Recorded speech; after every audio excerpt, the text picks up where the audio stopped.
Hallelujah. Itangiriro 22. Genesis 22.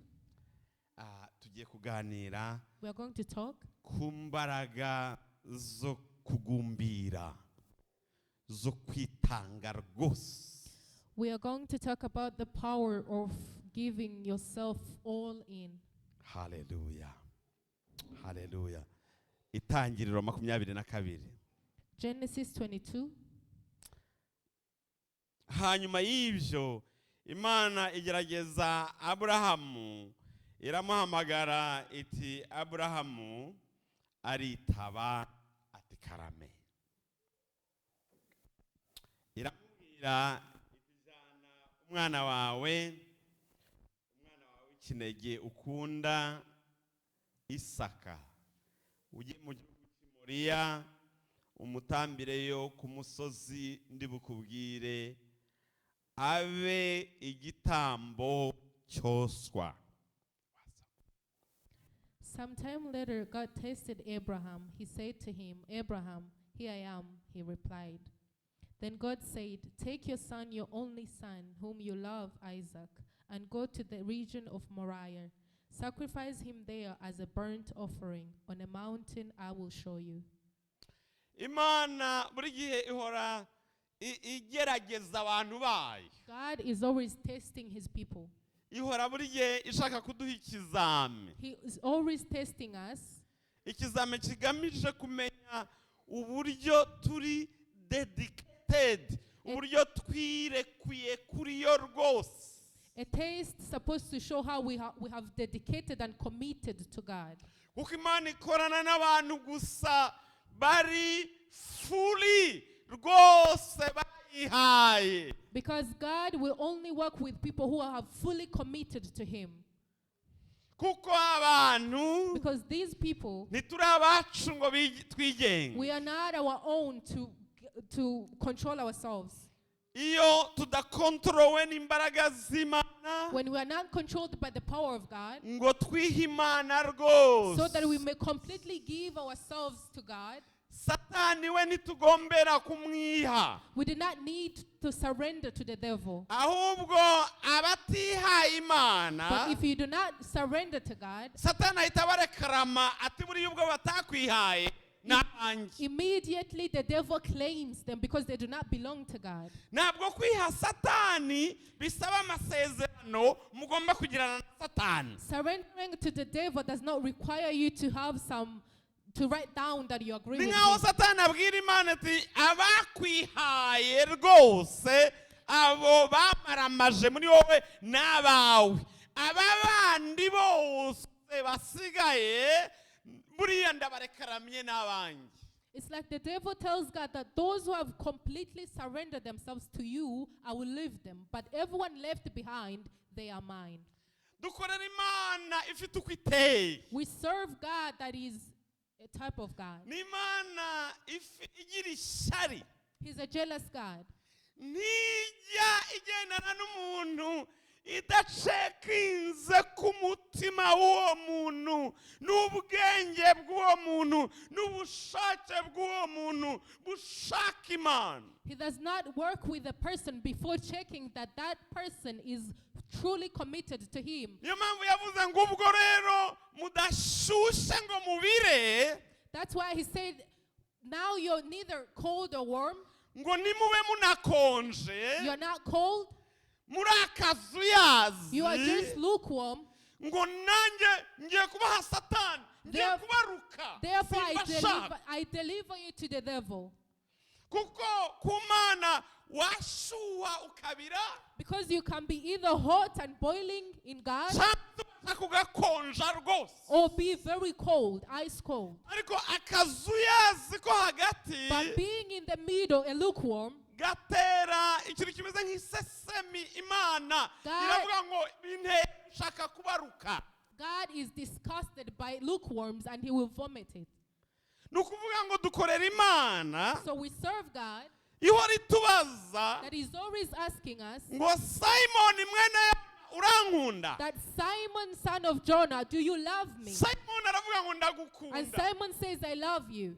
inshuro ya kabiri, Second time, Simoni mwene Yona, urankunda? Simon, son of Jonah, do you love me? Yego ndagukunda. Simon says, yes, I love you. Inshuro ya gatatu, Third time, Simoni urankunda? Simon, do you love me? Simoni bimukora haravuga ngo niwe ubizi utestinga imitima, ahari kugusubiza ntacyo bimariye, wowe uzi byose, uzi ko umutima wanjye ugukunda. Simon said, only you know, for you taste my heart and you know what is in my heart. Aloyizi urankunda? Do you love me, Aloys? Aloyizi we urankunda? Do you truly love me, Aloys? Icyo kibazo sinshobora kugihunga, I cannot flee from this question. gihora mu buzima bwanjye, It is always in my life. kandi kizajya gihora kiza. It will always come back Aloyizi we asking, Aloys, do you urankunda? love me? Nanjye ngomba guhora And nsubiza I have to repeat it, ngo saying Yesu we that Jesus, ndagukunda. I do love you. Nibwo yavuze ngo rero Simoni we, That's when he said, so Simon, ubwo unkunda, since you love me, ragira intama zanjye. shepherd my sheep. Ntidushobora kuragira intama z'Imana We cannot take care of the sheep of God kuko tukunze intama gusa, just because we love the sheep cyangwa kuko tubihisemo. or because we choose to. Igituma twitwa abashumba But the reason as to why we are called shepherds niyo uwahamagaye abanje kuvuga ngo urankunda, is when the caller says kuko to you, love ntushobora me first. gukunda abantu banjye Because you cannot love my people utankunda, without loving me first. kuko bariya abantu ugiye Because kwitaho the people you're about to care ni for, abantu banjye, they are my people. ni intama It's zanjye. my sheep. Nabambiwe ku musaraba, That I was crucified, I narabapfiriye, died for them. ntabwo ari intama zawe. It's not your sheep. None rero niba umutima wawe So if your heart, unkunda, he loves me, Simoni we, you Simon, Simoni we, Simon, ragira intama zanjye. take care of my sheep. Igihesha Simoni What gives Simon kuragira intama to care for the sheep of God si urukundo is rw'intama, not the love he has for the si sheep. uburyo intama zimubona, It's not the way the sheep looks at si him. uburyo intama It's zimukunda, not the way the sheep loves ahubwo ni him. urukundo we akunda Yesu But it's because of the love that he loves rumuhesha Jesus that uburenganzira enables him bwo kuragizwa intama za Yesu. to shepherd the sheep of God. Simoni we, You Simon, nkunda, do you love me? ragira intama zanjye. Take care of my sheep. Ijwi riza kuri Aburahamu. A voice came to Abraham. Aburahamu we, You Abraham. Aburahamu, Abraham. maze ngo nawe arita And he answered, ngo karame. yes, Father. Uyu munsi Yesu aracyahamagara, Jesus still calls.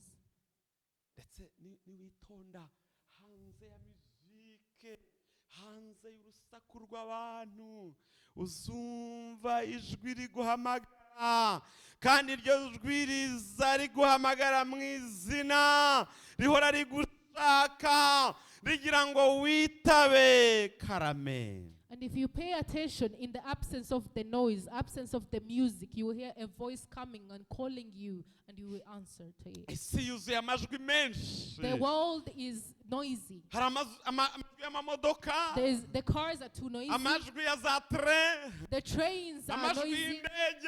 y'indege, The airplanes are making too much noise. The people are noisy. amajwi ya politike, There's noises of the politicians. amajwi y'isi, The world is noisy. urusaku mu isi rubaye There's too much rwinshi, noise in the ntabwo world. abantu b'Imana The people of God, tukibasha kumva we ijwi can no longer hear the voice ry'Imana of God rihamagara that is calling, rituvuga mu izina calling our ngo names twitabe, for us to ngo reply karame. and say, here I am. Ijwi ritwitabisha karame, The voice that makes us say that here we are, rijya ridutarura mu yandi majwi yose, it takes you away from all other noises. tukihererana n'uduhamagara, And we isolate ourselves with nibwo the one who buryo bwo has called kumubwira ngo us. karame, That's how we say, here we are, karame Lord. ndakwitabye, That here I am, mvuye mu Lord. rusaku rw'abana, I've isolated myself from where the mvuye kids. mvuye mu rusaku rw'akazi, I've isolated myself away from the mvuye world. mu rusaku rw'ibyo nirirwamo. I'm not in the noise that I spend my days in. Yesu we, Jesus, nakwitabye, I answer you. nakwitabye umugaragu I'm wawe. here, your servant. Here I am. Ndi hano mwami. Karame, Here I am, Lord. karame. Here I am. Mbese turacyagira umwanya wa karame. Do we still have time to say, here I am? Karame si amagambo, ni moment, ni ibihe. When you say, here I am, it's not just words, it's a moment that you're having. Mvuye mu guteka, I'm no longer cooking, mu kugaburira abana, feeding my kids, mu kurwana n'ubuzima bw'isi. fighting with their daily lives. Nami mfite iminota 5. Father, I have 5 minutes. Ako iminota 5. But those 5 minutes, Ndavuze ngo karame. I say, here I am. Aburahamu. And Abraham, Abraham. Nawe ngaritaba. he said, here I am as Avuga well. ngo karame. He said, here I am. Icyama ngo Imana iduha ibihe bya karame. I wish God could give us moments of here I am, God. Imana itwongerera ibihe nk'ibyo May ngibyo. He add to us those moments Byo kubwira Imana to tell God ngo karame. that here I am. Iyo tuvuze karame, When we say here we are, iduhamagara mu He nzozi calls us in the dreams kuko izi ko tubyuka because He knows that we wake tukavuga up ngo karame. and we say here we are. Igiduhamagara tugenda He calls us while we are working kuko izi ko tubasha kwiherera because He knows that we can isolate ourselves tukavuga ngo karame. and say here we are. Ubuzima He bwacu knows that our lives, bugira umwanya they have a moment wo kwitaba of replying ijwi to a voice riduhamagara. that is calling us. Muri ino minsi During these times, mperutse gufata bus ndatembera muri Oslo. I took a bus trip to Oslo. Nari ahantu ndi kwashakisha ntahazi neza. I was going to a place to an address I didn't know fully. Muri ino minsi hari habaye imbeho cyane. It was very cold these days. Noneho ndiho ngendagenda. And then I was walking around. Mbona ibintu nta mbese nasaga nkaho ntabibona. I noticed things that I don't usually notice. Mbona mu mbeho nyinshi I saw in the very cold weather, abantu bakuze grown up people barwana no gushakisha ahantu bagiye bari kujya. I saw people fighting to see where they're going, looking for appointments, places they've never been before. In the coldness, during the mornings, I went to the train station back home first. Sanga umusaza wavuze ubutumwa igihe kirekire kuri televiziyo ya Norvege. And I saw an old man who preached the gospel for a very long time on the Norwegian TV. Amaze kuba umusaza. He's now an elder man. Atuye Miyondani. He lives in Miyondani. Sanga afite timu y'abandi bantu bakuze. I found out that he has a team of other elder people Babishuka mu gitondo kare. that wake up early in the morning. Ijoro riba ryabagoye. The nights are very hard for them. Bakabyuka kare. So they wake up very early in the morning. Train station iriya nzu dutegeramo ikajya gufungura ifitemo cafe bahagaze. And the train station place they open when they're already there. Bakajyamo. They enter. Bagafata cafe. They took coffee. Bakaganira. They talk. Ninjiramo mu gitondo. And then I went there in the morning. Mbona wa musaza ari kubabwira kuri Yesu. I saw that old man talking to them about Jesus, Kubabwira ngo Yesu ari muri jewe. telling them Jesus lives in me now. Bose bafite igikombe cya cafe. They all had a cup of coffee, Bariho baganira mu gitondo. talking early in the morning, Bicaye ahantu hashyushye. sitting in a warm place, Hameze neza. a good place. Ngiye gufata tray. And I was about to board my train. Ngiye kubona mbona umuntu I saw a person. aje aticaye mu ntebe y'ibimuga. He came not in a wheelchair, Atamugaye byo kwicara mu ntebe y'ibimuga. he was not a handicapped person, Ahubwo afite ikibazo cy'uko umubiri we wabaye nk'ubyimba cyane ku buryo atabasha guterura ukuguru ngo agushyire hano kuri kano kantu katoge yinjiremo. He had a problem that his body has swollen and his muscles are not functioning. He cannot lift his leg and enter the train. afite condition ituma ukuguru kwe kungana nk'umubiri wanjye wose. He has a condition where his legs swells up and becomes like my entire body. noneho ahagarara muri toge yafunguye And then he stood in the train as it has opened. arascreaming abashima asakuza kubera ko ntashobora kuzamura ikirenge kugira ngo ahagarare muri toge. And he screamed because he was unable to lift his leg and enter the train. iyo aza kuba ikimuga kigendera mu kagare If he had been a handicapped man in a wheelchair, abakozi bo muri toge baba baraje kumusunika bakamufasha kuko byari bugaragare ko ari ikimuga the train conductors would have come to help him because he's a handicap. ariko ari ingenzi But he's a functioning person. ntabwo bigaragara ko atabashije. It is not visible that he has a disability. mbona uburyo abantu bamureba And I saw how people looked at him. abantu bamureba nk'umuntu uje kubacereza People looked at him as someone who's just disturbing their nk'umuntu uri programs, guscreaming. a person who's screaming. mbona uburyo people are tired with people who have problems. Mbona uburyo ki abantu baruhijwe n'abantu bafite ibibazo. mbona abantu bumva urugi rwafunga abashoboye kwinjiza tukigendera. I saw people wanting the door to open. Those who are able to enter, it closes and we go on. ndahaguruka mfata mu muryango And I stood up, held the door. ndasakuza nimuze dufashe uyu muntu. I shouted for someone to come and help me carry abantu him. baraza basa nk'abamwegura And people came and kind of lifted him kugira ngo akandagire n'ukuguru kumwe so that one of his legs could step on the abasha train kwinjiramo. and then he would enter. amaze kugeramo After he entered the nari train, nicaye kuri bwa butebe butoya bwa bundi buba mu muryango neza. I was seated on this little side. toge yuzuye abantu The train was full. ntashobora guhagarara He could not stand. yagwa.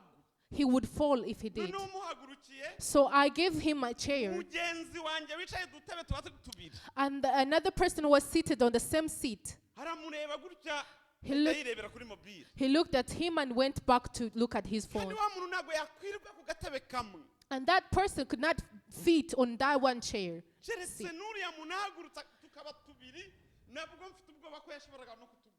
Unless the next man stood up as well and he used two of them, but I was still afraid that he would still fall. ikibazo ntikiri kuri we But the problem is not him. ikibazo ngifite n'uburyo abantu bariho bamureba. The issue is within the people who are looking him naho sideways. bakavuga ati nk'uyu nguyu azapfa ryari ngo aba ngaba ko batakwiye kuba bariho. It's like people are wondering, when will you die, because you're not deserving of life. You are a problem. Uri ikibazo mu bantu. And people are just tired. Abantu barambiwe abo bantu. People want to go. Abantu bashaka kwigendera. noneho ukabona ko buri muntu wese ari kugerageza kwirundarunda ngo atamugwaho. And you see everyone kind of shoving themselves aside so that he doesn't fall on them. ndaza ngera Oslo I reached Oslo. noneho ndiho ngiye nashakisha ni nk'aho Imana ashaka kunyigisha. It's like God wanted to teach me a lesson. habona abantu bagenda ku tugare. I saw people on the bicycles. none tuzi ko tuba mu gihugu gikize. You know, we believe that we are in a rich country. uzi ko umuntu utabasha kugenda But do you know that a person who is not able to work, leta that the government, imuha akagare kakandi kadasakaye they give them a wheelchair that has no roof. katagira ikintu kimwugamisha. There's nothing that protects him over. imvura miragwa mu gitondo. It is raining in the morning. akagare bamuhaye. A person is seated in the wheelchair. Yego gafite moteri. Yes, it has a motor, imvura iramunyagira. but it is raining. noneho uwo munsi nsanga benshi muri bo bafite ukuguru kumwe. And then I saw that many of them only have one leg. They're amputees. noneho ndareba ndavuga my God. I said, my God. hagati mu bantu In the middle of the people, abantu bariho barasuffering. other people are struggling. kandi abo babwira barera burundu kavukire. And these people are Norwegians. ntekereza icyo Imana iri kunyigisha. And I asked myself, what is the lesson here? ngeze aho najyaga nsanga abandi bariho barwana na wheelchair kugira ngo babashe kuzinjiza muri asanseri. noneho ugasanga harimo abandi nyine baramubwira bati huzuye kubera ko wowe winjiranamo akagari nta mwanya uhari urarinda utegereza tubanza twigendere twebwe wongera uguma aho ngaho mpaka asanseri igarutse ngo nawe ugiyemo. And as I reached where I was going, I saw other people in wheelchairs were struggling to enter elevators, and people were rushing first in and telling them, you have to wait because you need more time, more space. So you have to wait. We go up, you wait for it to come back. Numva iyo moment uwo mwanya. And I felt in that moment ijwi rihamagara.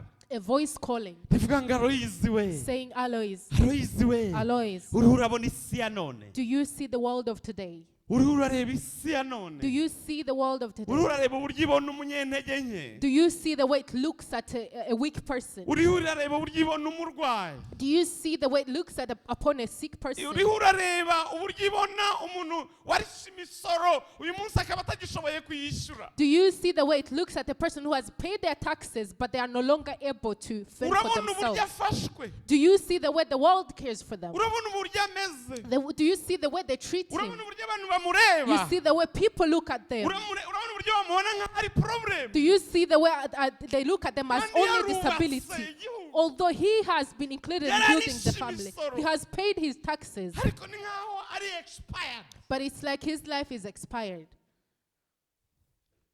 kubera ko ibintu byose biriho birihuta. because everything is moving too fast. wa muntu ntagishoboye kwihuta. That person, because of the disabled, he can no longer move fast. numva ijwi rimbwira I heard a voice telling ngo me Aloys. that Aloys, Aloys. Did you see this? wabonye ibi bintu. Umva umutima wanjye uvuga ngo karame. I heard my heart replying and saying, here I am, Lord. I see. Ndabibona, I see. ndabibona, I see. ndabibona, I see. ndabibona.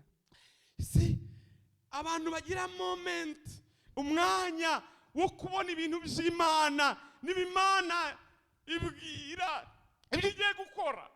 People who have time and moment to see the things in a perspective of God, those are the people God tells them to do. ikabereka igikenewe mu murimo And He w'Imana. shows them what's needed in the servant Kubera of ko God. ibi beretse babimeditaho Because if God reveals them to them, they meditate on them, bakagira umwanya utuma Imana ibaganiriza kuri ibyo bintu. and they have time for God to speak to them about those things. babona itorero nk'iri ngiri And when they see a church like this, bagatekereza uburyo iri torero rizajya muri viziyo Imana yaduhaye. they think of how this church can go into the vision that the Lord has given us. bakabitekerezaho cyane. They meditate on it, mu kubitekerezaho and meditating on it, bikafekita imirimo bakora, it affects their daily works. bikafekita amasengesho yabo, It affects their prayers. bikafekita amafaranga bakoresha kugira ngo umurimo ugende, It affects the way they give their financials to the kingdom of God. bigafekita umwanya wabo badedicatinga ku itorero. It affects the time they dedicate to the church. kuko Imana ijya igira umwanya wo kubaganiriza ku bintu. Because God has time that He talks to them about these things. ariko abatameze gutyo But those who are different from this, bahora bari busy, they are always busy. bagendana n'ibisakuza byose, They work in the noise, bakamisinga kubona icyo Imana iri kubereka. and they miss on the word God is revealing to them. Ese ni iki Imana iri kukwereka So what is God revealing to you kuri iri torero? about this church? Ni iki Imana iri kukwereka What is God revealing to you? kuri uyu mujyi wacu wa Oslo? What is He showing you about this city of Oslo? Ni iki Imana iri kukubwira What is He telling you ku bijyanye n'icyerekezo turi kujyamo? about the direction and the vision that we are headed into? none waba uri indifferent, Iyaba utandukanye, none waba utabitekerezaho, what if you do not think of it? byaba bitagukoraho. What if it doesn't touch you? Imana imaze kumva Abraham ahindukiye avuze ngo karame, After Abraham replying to God and saying, here I am, Lord, iramubwira ngo jana umwana wawe, He said, take your son, umwana wawe w'ikinege your only son ukunda, that you love, Isaac, Isaac, uje mu gihugu cy'i Moriya, and go to the region of Moriah utambireyo ku musozi ndi bukubwire, and sacrifice him there on a mountain that I will tell abe you. igitambo cyoswa. And he will be a burnt offering. Imana iramubwira God told him ngo Aburahamu we that Abraham, ubwo unyitabye since you've replied to my call, ndashaka ko unyiha. I want you to surrender yourself to me. Kandi Aburahamu yihaye Imana rwose. And Abraham did surrender to himself Ariko to God. Imana imuha ikizame. But God tested him. Iramubwira ngo hari umwana wawe ukunda. He said, there's a son of yours whom you love. Ugira umwe gusa. Only one son. Izina rye yitwa Isaac. And his name is Isaac. Ntibyari ngombwa ngo Imana imwibutse izina rye. It was not necessary for God to remind him the Imana name. ari umubwire ngo mpa umwana wawe. God could have said, give me your son. Bikaba bihagije. And that would have been enough. Kuko yagiraga umwe gusa. Because he only had one son. Ariko Imana iraprecisa. But God precised. Iramubwira ngo niho ndavuga Isaac. And he said, I'm talking about Isaac. Ndagira ngo umume. I need you to give him to me. Umunzanire ku gicaniro. Bring him on the altar. Wubatse igicaniro. Build an altar. Umutambikeho. And put him on the altar. Umuntambire. And sacrifice him Igitambo cyoswa. to me as a burnt. Maze umubavu muturutsemo. And the good smelling aroma, Uzamuke. it will go up. Numve mumurirwa n'umuranzi w'igicaniro gicanyeho umwana wawe. And I will receive the good smelling aroma from the Abraham, are burnt you son of willing? yours. He said, Abraham, murabyumva? Abraham uriho uranyumva. Abraham, are you willing to do it? Abraham icyo kizame wagishobora. Are you able to complete that test, Abraham? Wabishobora Abraham Are you we. able to do that, Abraham? Aloys we. You, Aloys, Urankunda. do you love me? Ndashaka kuma icyo ukunda kurusha ibindi. I need you to give me what you love the most. Icyo kizame That test. niba kitaraza If it hasn't come yet, kizaza mu buzima bwawe. it will come in your life. Kandi kizame gikomeye. And it will be difficult. Mbese waha Imana Can you give God Isaac wawe, your Isaac, your firstborn, imfura yawe? noneho ari we wenyine ugira? Now, if he was even an only son, Mbese wabiha Imana? can you give it to God?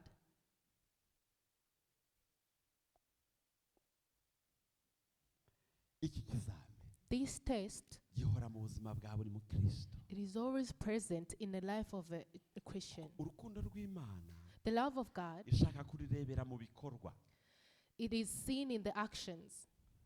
Mbese ruriya rukundo uvuga The love you talk about n'amagambo with your words, warukora bikorwa can you put it into action ukanyereka ko nkunda and show me that you love me ugize ibikorwa ukora in the way you practice it, wiyambuye ibyo wakundaga taking away what you love kugira ngo unyereke ko nkunda. so that you can prove your love to me. Hari abantu There are people babwiye Imana, that have told God Imana ndagukunda, that God, I love you.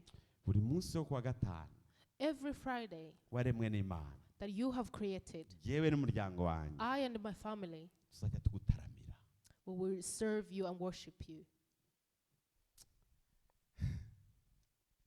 Abandi bantu nibaza ngo dutarame, If other people come and we worship together, tuzagutaramira. we will serve you. Ariko iki cyemezo But this decision, ntitugifashe kubera abandi bantu, it is not based on other ahubwo people, twebwe twabitekerejeho nk'umuryango. but us as a family. Ariya masaha ya nijoro kuwa gatanu Those hours of Friday night, twanze kureba ibipindi byiza kuri televiziyo, we deny ourselves the TV programs. twanze kwinjoyinga abashyitsi ngo tunezeranwe, We deny ourselves the enjoyment of visitors. ahubwo kuri uyu munsi wa gatanu But every Friday, tuzajya tugutaramira. we will worship and praise you. Pasiteri wansengeye akashyiraho amavuta igihe nabaga apotre. The pastor who anointed me to become an apostle, Apotre Victor Mikebanyi, muramwibuka? Apostle Victor Mikebanyi, you do remember him? Akunda gucuranga gitari. He plays a guitar. Yarambwiye He told me ati buri joro ryo kuwa gatanu ryaremwe n'Imana. that every Friday night Iwanjye at my place home, dutaramira Imana. we praise and worship God. Bagira igitaramo gikesha kibaho kuwa gatanu cyo gutaramira Imana bacurangira Imana noneho abantu bakaza bagafatanya ariko niyo abantu bataza igitaramo kirahaba buri gihe gitara arayizi indirimbo arazizi umunezero arawufite umudamu we Ntoniya bataramira Imana kwa gatanu Imana ikabongereraho abandi bakunda gutarama ariko igitaramo cyabo nikijya kidepanda ku bandi bari buze gutaramana nabo. He has dedicated his Friday nights and his family to worship and praise God with his guitar, with the songs, and regardless of whether other people come or not. Kuva twamumenye Ever since we got to know him, bagiraga amasengesho yo kwa gatanu they had Friday prayers bagataramira Imana and they would pray to God. bajya muri Somalia And they went to Samaria. bakomeza gutaramira They Imana kept doing the same thing. bajya muri Amerika They went to America. bakomeza gutaramira They Imana kept praising the Lord. niho babwiye Imana It's like they've told God Mana turagukunda that God will love you. twafashe umwanya We've taken our mu time cyumweru within 1 week ijoro turariguhaye and say, this night we dedicate it to tuzajya you. tugutaramira We Mana. will praise and worship you. Haleluya. Amen.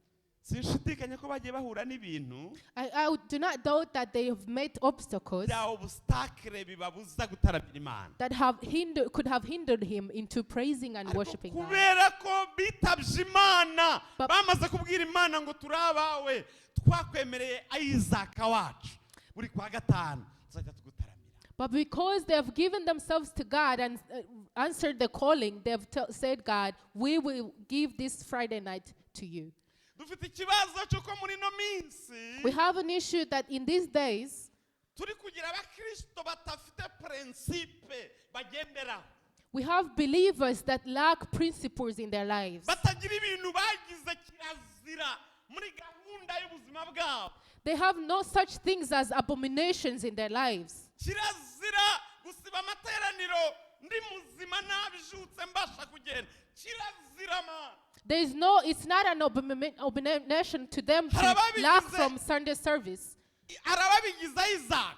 Some people have made it their own Isaac Baravuga ngo igihe cyose cy'amateraniro and say that every Sunday service, nimba ntarimo serumu if there's no serum in my hand, nterana n'abera. I will always gather with the believers. Babikora bari muri Afrika. And they do it whether they're in Africa, Babikora bari mu butayu basenga. whether they are in the desert praying, Bageze mu Burayi and when they come to Europe, batinyuka bakoresha they stood firm babwira ababahaye akazi and say they are job givers, ngo sa madam that sir and boss, ku cyumweru that on Sundays, hari ibintu navuganye n'Imana. there's something I've talked to God Si with. ngombwa ngo bavuge gutyo It's not necessary that they use these words, ariko babashije kuvuga ngo sinkora ikindi uriya munsi ndatera.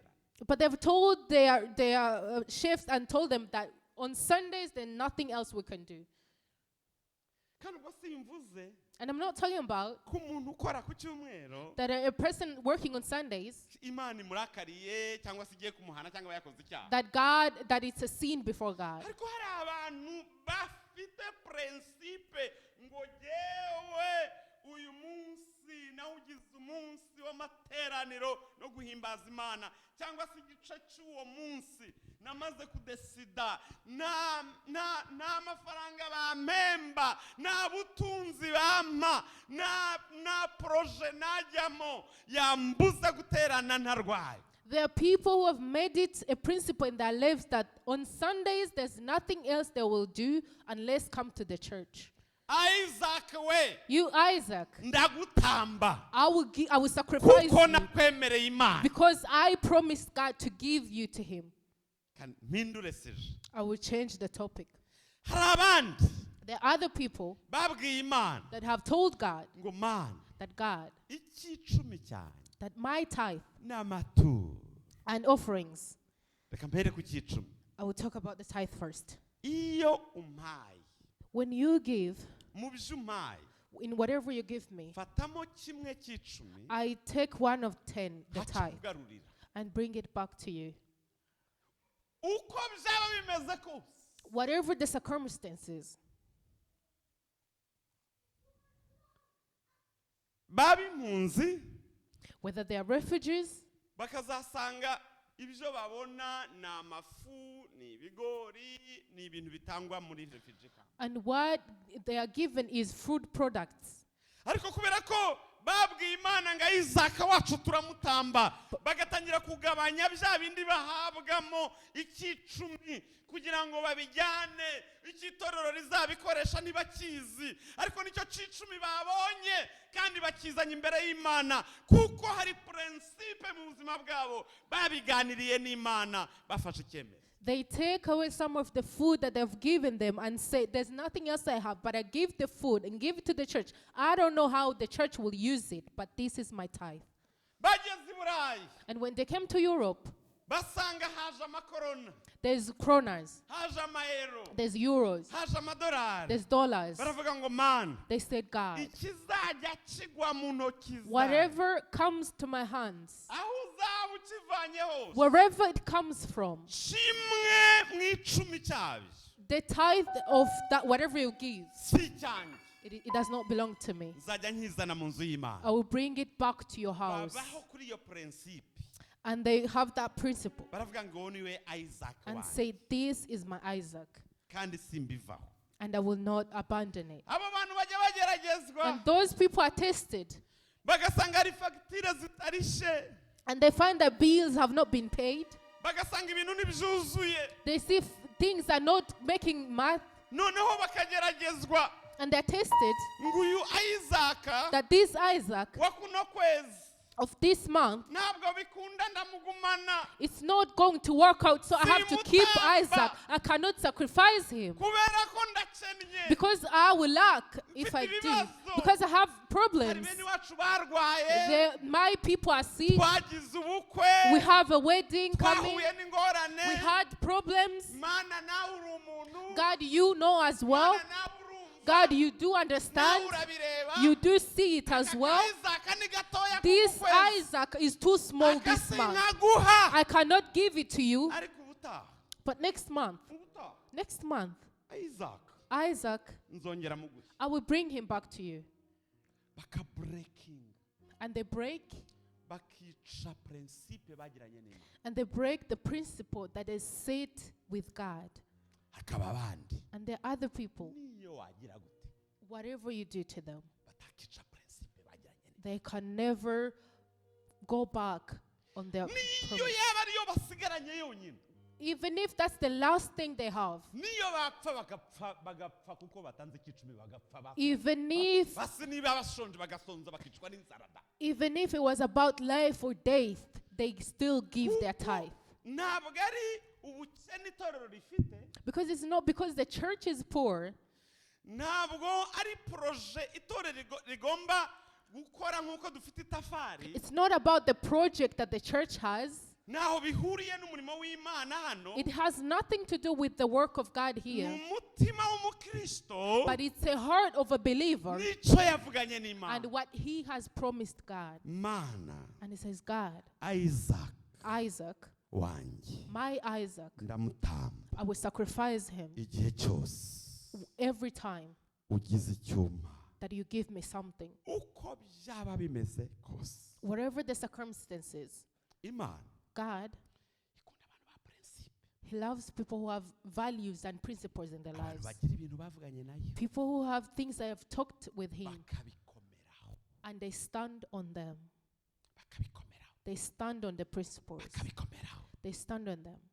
Hari abandi There are other people bavuze ngo iwanjye that in my home turasenga. we pray. Iyo reka ngiye gufata akantu gatoya. I will give a small example. Iyo tugize abashyitsi When we have visitors, turabasengera. we pray for them. Iyo tugiye kurya When we are going to eat, turasenga. we pray. Iyo tugiye kuryama Before sleeping, turasenga. we pray. Noneho bakazasurwa n'abasirimu. And then well-civilized people visit them. Abasirimu batari muri ibyo byo gusenga. The civilized people who do not pray, Bubaha kandi cyane. and they respect them, they honor them. Bagasurwa n'abakozi bo muri komine.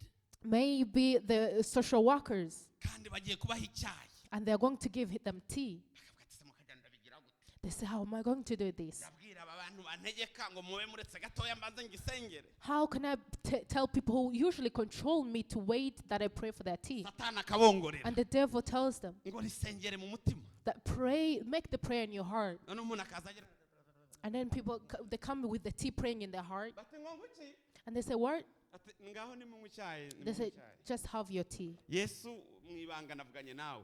Jesus, we talked secretly. Bakica prince. And they break the principle. hari abahungu bahuye n'abakobwa beza bica prince. There's boys who have met beautiful girls and they broke the principle. hari abakobwa bari barifashe bakizwa bahura n'abahungu batuma bica principe bagiranye There's n'Imana. ladies who had honored God with their bodies but met with boys and broke the principle they had with God. hari abantu bari barasizwe amavuta bageze muri circumstances n'izi barahindura bareka gutamba Isaac baramwemereye Imana. There are people who had been anointed, but they came through some circumstances and they broke the promise, and now they no longer sacrifice their Isaac.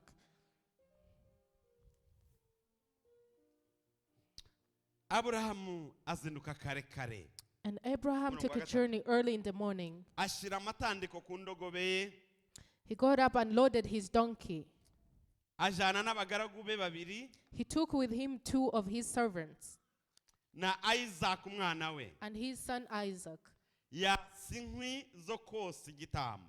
He had cut enough wood for the burnt offering. arahaguruka He set out aje ahantu Imana yamubwiye. for the place God had told him about.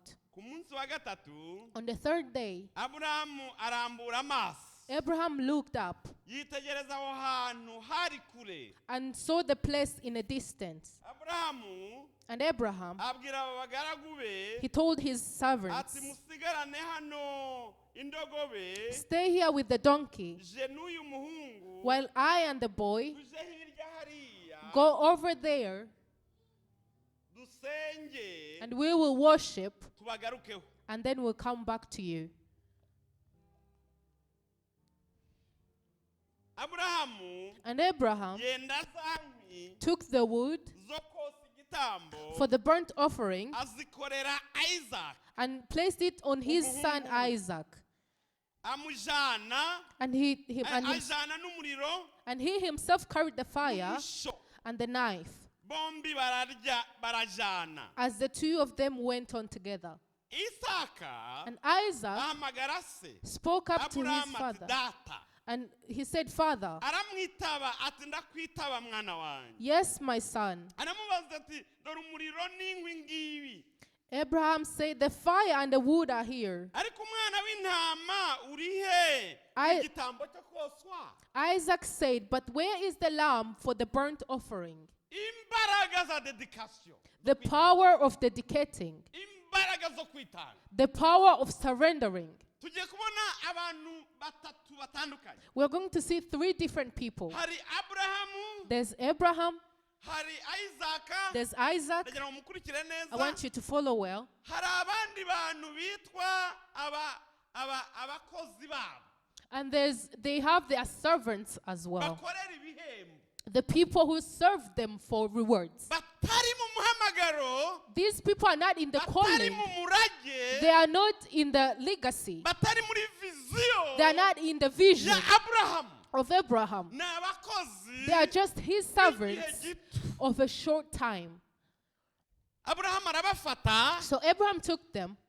yasa inkwi. He cut his wood. Aburahamu ubwe Abraham himself. kandi yari ashaje. And he was of old age. ariko iyo tugiye gukorera Imana ibyo twayemereye, But when we are going to fulfill what we have promised to hari God, imbaraga zituzaho there's a power that comes zo upon us kudushoboza. that enables us to do it. Aburahamu ubwe So Abraham himself, niwe wumvise ijwi ry'Imana. he's the one who heard the voice of God. niwe ugiye ubwe kwasa inkwi. He goes by himself to cut the wood. ntasigana. He does not tell someone to do it wa mwana bagenda and basa say, inkwi. you boy, go cut the firewood. niwe ukiri muto. You are the one who's young. mwabakozi banjye mwe. You servants of mine. ahubwo But rather he's saying, ubwo ari ibintu by'Imana. because it's godly things, imana igiye kumuha imbaraga kandi ashaje God is about to enable him despite of the age, ishoka and he will take the amere hammer, nk'umusore and he will become like a young man, atangire yase ibiti and he will cut the wood abira himself. ibyuya He will sweat. umurimo ukorera imana And the job you do for God, nudatangira kukubuza if ibyuya you do not sweat because of it, uzaba utari waba you are not working enough. umurimo wahamagariwe The job that you've been called iyo for, ukora when you're doing it, ibyuya biraza you sweat. kandi ibyo byuya And those sweat, bijya bikunezeza they bring you joy. ntabwo bimeze nk'ibyuya by'umuruho It's not like when you're tired. gukorera imana Serving God, bijya bizana ibyuya ukumva iyo shati ntiwayimesa it makes you sweat, and you love the shirt more because of it. ukumva uranezerewe And you will rejoice because of it. umusaza yasinywe An old man cut the wood, arangije ahamagara ba bakozi and he called upon the servants, ba bandi bakorera the ibihembo servants that work for ba money, bandi batumvise ijwi the one ry'imana that never heard the voice of ba God, bandi batari mu muhamagaro the one that are not in the calling. arababwira ati ngaho nimwikorere He inkwi said, now carry the wood. barikorera He carried the wood. bafata indogobe They took the donkey. barazuzuza inkwi They put the wood on them as well, barangije batangira kujya aho imana yamweretse and set up to go where God has shown him. bagenda iminsi itatu They worked for 3 days. maze kugenda iminsi itatu After working for 3 days, kubona aho hantu ngo hari kure cyane they saw the place in a far distance. kubera iki imana yahisemo umusozi uri kure Why did God choose a mountain that was far away? kubera ko ikintu wemereye imana Because what you've promised God, kugira ngo ikugerageze for him to test you, igishyira kure cyane he will place it far away, kugira ngo iguhe umwanya So- wo kwisubiraho so that he gives you time to come back to your senses, kugira ngo ubivemo so that you go back and regret. iyo imana imubwira ngo ugiye gutamba kuri uyu musozi hano mutura If God had told him you will go and sacrifice on the nearby mountain, yari buhagere he would have gone there, satani akabwira imana and the devil would tell God iyo haba kure ntiyari bugende ngo azahagere that had it been far away, he wouldn't have taken the journey. ariko imana imuha kujya kure kugira ngo aruhe But God showed him a mountain far away so that he could get tired and he would meditate ibi turimo that this thing I'm doing, ni ibiki what is it? mu murimo w'imana In the work of God, imana izaguha abantu God will give you people bagutera gutekereza and they will cause you to think ariko ibi bintu turimo ni ibiki that the things we're doing, what are these? ariko ibi bintu koko twabihamagayemo Are we truly called for these things? kugira ngo imana ibagerageze For God to test you, irebe niba muri determine to see if you are truly determined. imana izahura n'abazaguca intege God will bring people who will discourage you. bakubwire bati wowe ukizwa gute They will tell him, how are you saved?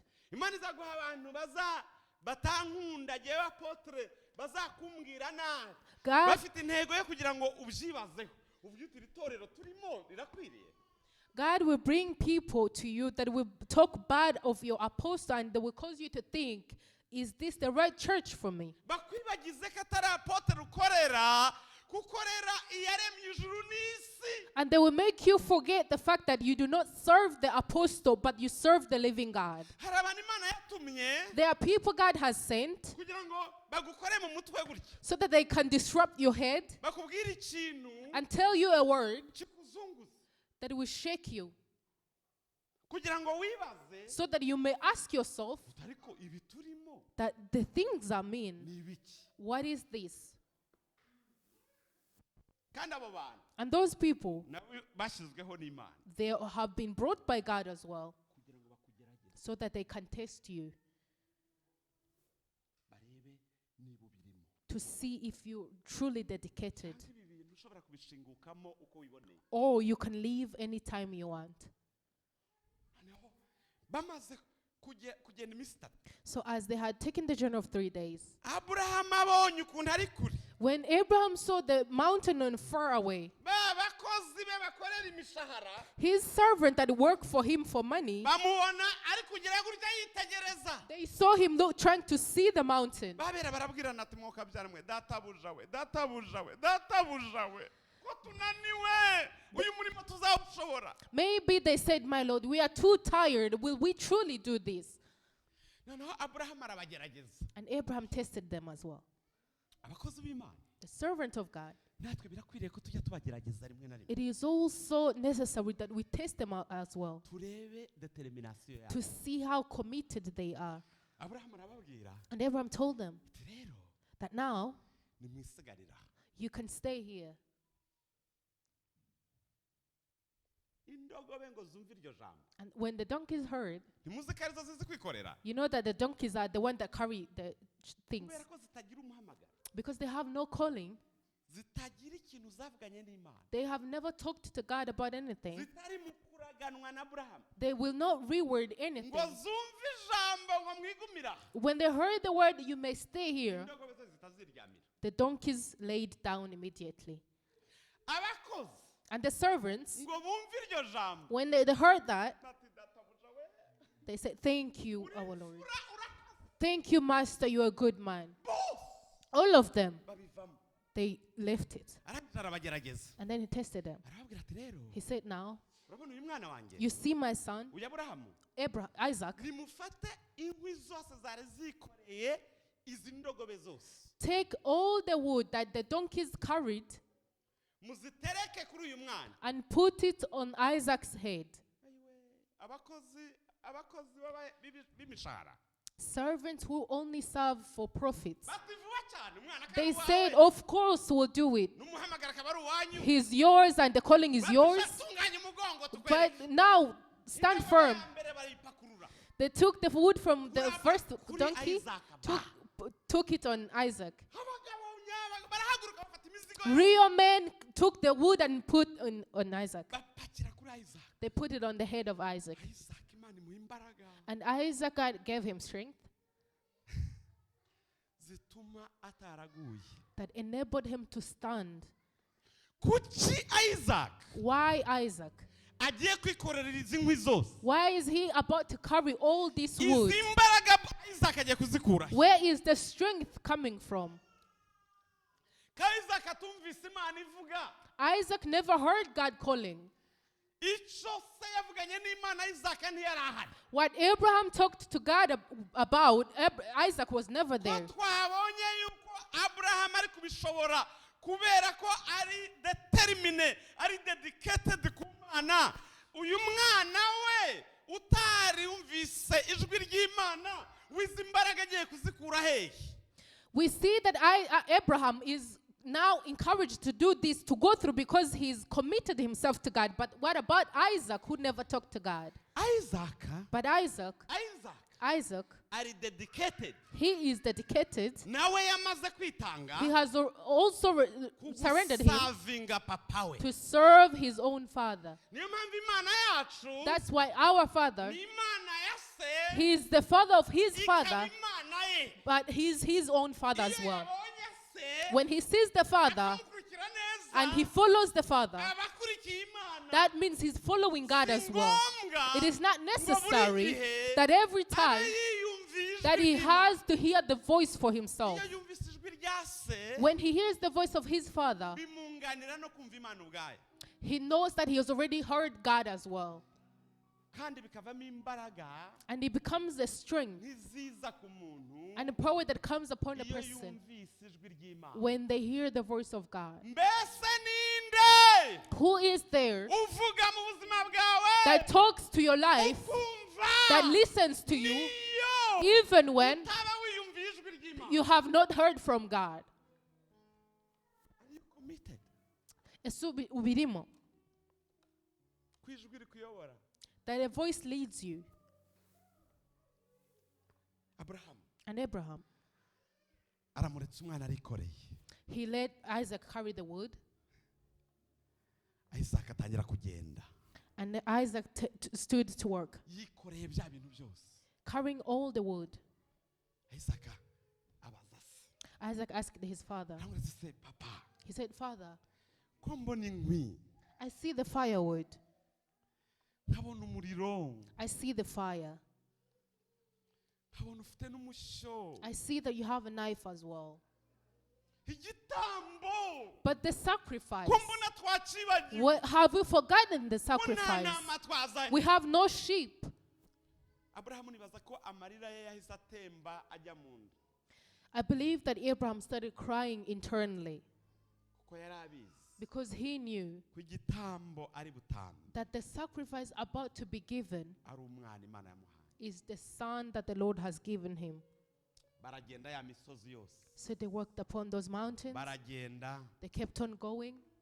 Indirimbo ivuga ngo baragenda ariko ntibananirwe, indirimbo n'ijambo ry'Imana niko rivuga. There's a song that says, the word of God says as well, that they work but they do not get Baragenda, worried. baragenda, They kept on going. baragenda ntibananirwa. They kept on going without getting Bagera ku tired. musozi Moriya, And they came to the mountain Moriah, Imana yari yababwiye. where God had told them. Noneho barangije atangira kubaka igicaniro. He started building the altar.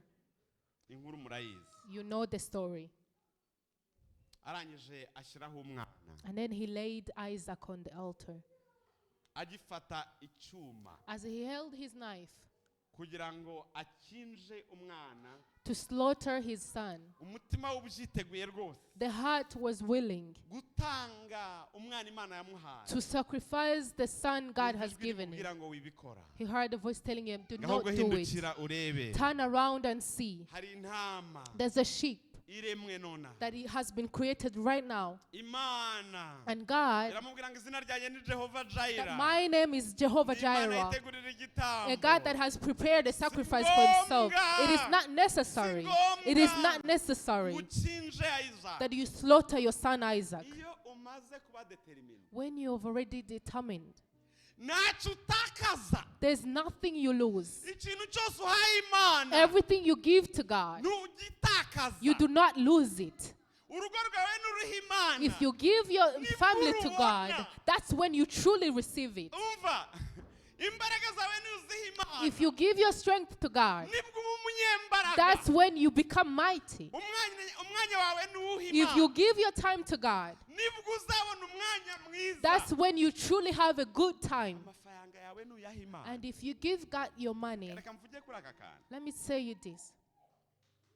Mwenda kavuga nta madeni dufite atishyuye. We do not have unpaid bills.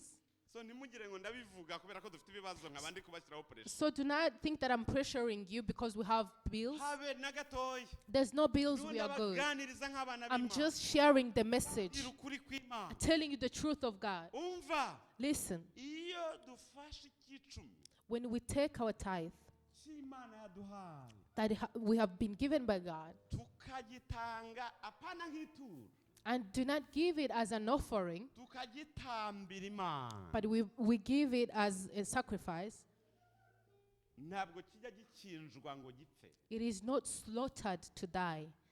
Tujya buri gihe dutahana intama iremwe ako kanya. We always go back with the sheep. Icyicumi ntabwo kijya kigenda ngo gipotere. Our tithe is not lost and gone. Nta mupasiteri urya icyicumi ngo agiheze. There's no pastor that eats your tithe and it's gone. Icyicumi ni pariti y'umugabane w'Imana. The tithe is a part that you are given by God As an expression. Nka expression nko kwereka Imana uburyo ikunda. as an expression to God, Ukayizanira icyicumi and you bring your tithe nk'itegeko ry'Imana. as a commandment of God. Iyo utatanze icyicumi When you do not give your tithe uri umukirisitu, and you're a believer, ntega amatwi unyumve neza. listen to me well. Icyicumi kizijyana. The tithe will take itself. Satani The devil, ahita aza kugitora. he immediately comes to collect it. Unyumve neza. Listen to me carefully. Icyicumi The tithe, ni ikinyagwa ntikiguma mu mufuka. it cannot stay in your pocket. Nta kigiye gipfana natwe. There's nothing, it cannot stay with us.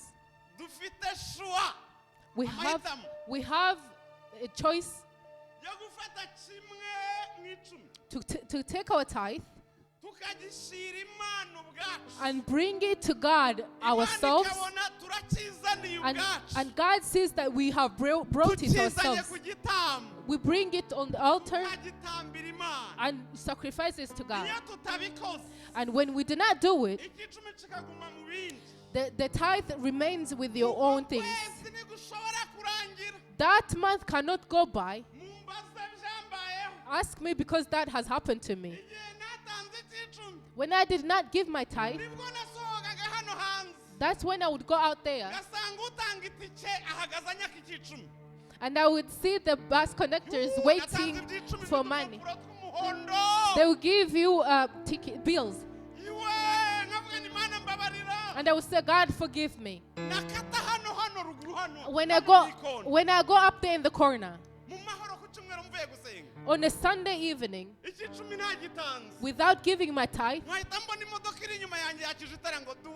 Guhagarara aho I ku muhanda. immediately see the police behind me telling me to go on the Tera side. imise ko nyifite. And I say, I have my driving license. Umupolisi mwiza akaza akavuga ngo sa. A akanyita good sa. policeman calls Sa. me, sir. Uzi umuntu ugiye kuguca amafaranga akabanza kukwita kuri sa. Do you know someone about to take your money but calls you sir first? Ati, manura ikirahure. Please take down your window.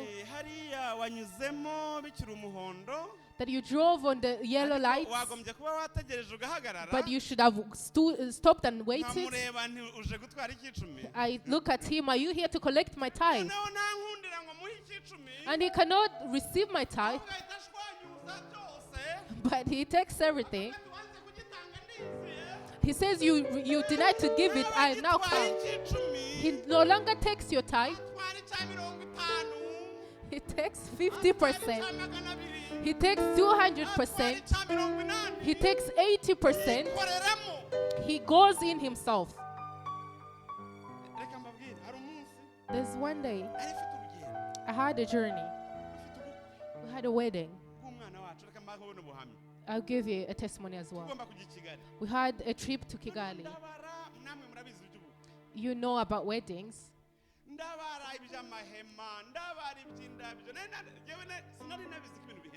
I tried to make up the budget for the wedding. I said, God knows we have a journey. We will give our tithe when we come back in August. But for July, there's too much going on. It does not work. So we packed our bags. Emma, we were together.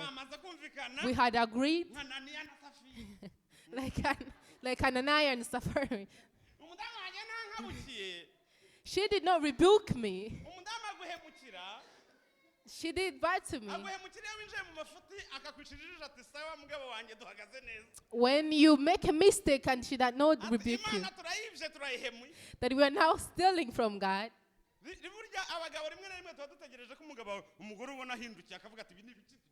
You see, sometimes men are waiting for their wives to rebuke them. But my wife supported me. I said, great. We packed the money we had. We said we will exchange it into dollars. Same place we go every day. We passed there every day. As we were approaching, a police came. He said, I saw you from afar. And we are in 90 kilometers per hour. But you were driving in 110. And we are playing gospel songs.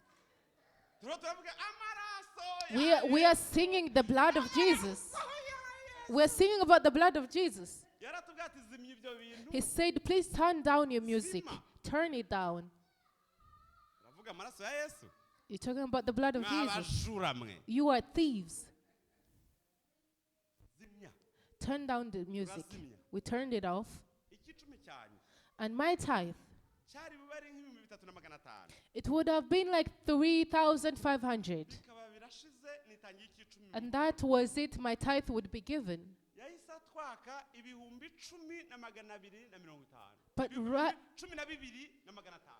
But right there, he gave us a bill of 10,000, nta negosia 12,500.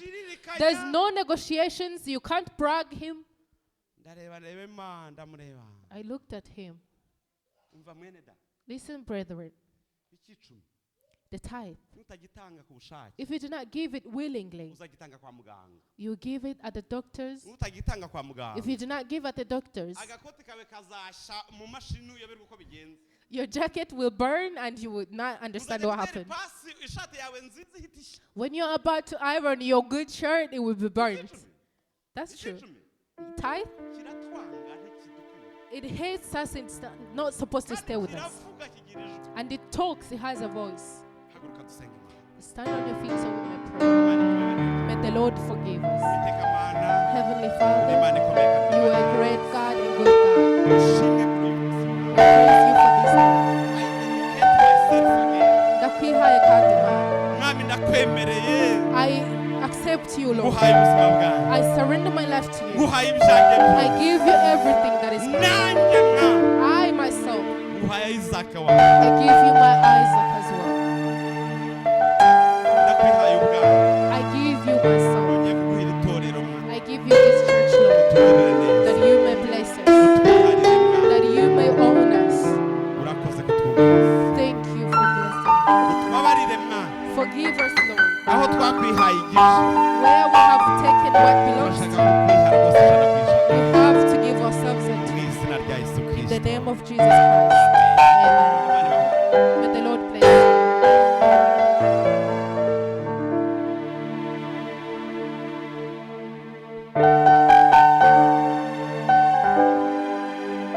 ijambo ry'Imana amashyi menshi Another hand clap to the word of God. twongera amashyi menshi cyane Clap to the word of God. haleluya haleluya Hallelujah. Hallelujah. ijambo ryiza cyane uyu munsi A good message for today. dushimye Imana ku materaniro ya none We thank God for today's service. iteraniro yagenze neza It has gone well.